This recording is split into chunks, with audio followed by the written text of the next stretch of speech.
ఈరోజు ఉదయం గుంటూరు తూర్పు నియోజకవర్గంలోని స్థానిక కొత్తపేట నందుగల అహల్య హాస్పిటల్ నందు డాక్టర్ శనక్యాల ఉమాశంకర్ గారి ఆధ్వర్యంలో ప్రపంచ డాక్టర్ల దినోత్సవ వేడుకలు ఘనంగా జరిగాయి. ఈ సందర్భంగా డాక్టర్ శనక్యాల జిఎస్ కృష్ణారావు గారికి మరియు మాజీ మంత్రివర్యులు శ్రీమతి శనక్యాల అరుణ గారికి పూలమాలలు వేసి దుస్సల్వ కప్పి వారిని సన్మానించారు.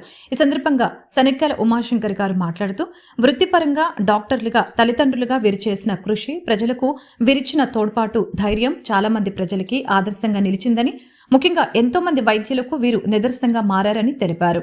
అదేవిధంగా మానవ జీవిత మనుగడలో వారి ఆరోగ్యం కొరకు వైద్యుల పాత్ర చాలా ముఖ్యమైందని, దేవుని తర్వాత మనుషుల జీవితాలను చిగురింప చేయడానికి డాక్టర్ల కృషి ఎనలేనిదని, వారు వ్యక్తిగత జీవితంలో కంటే ప్రజల జీవితాల కోసం వారి సమయాన్ని కేటాయించి ప్రజాసేవకై పరితపించే ప్రతి ఒక్క వైద్యులకి డాక్టర్స్ డే శుభాకాంక్షలు తెలిపారు. ఈ సందర్భంగా అహల్య హాస్పిటల్ సిబ్బంది మరియు రిప్రజెంటేటివ్స్ తదితరులు డాక్టర్ ఉమాశంకర్ గారిని మరియు డాక్టర్ రాజకుమారి గారిని కలిసి పుష్పగుచ్చం శాలువ వేసి సత్కరించి డాక్టర్స్ డే శుభాకాంక్షలు తెలిపారు. కార్యక్రమంలో డాక్టర్ శనక్యాల ఉమాశంకర్ గారు, డాక్టర్ శనక్యాల రాజకుమారి గారు, డాక్టర్ శిరీష గారు మరియు వైద్యులు, హాస్పిటల్ సిబ్బంది తదితరులు పాల్గొన్నారు.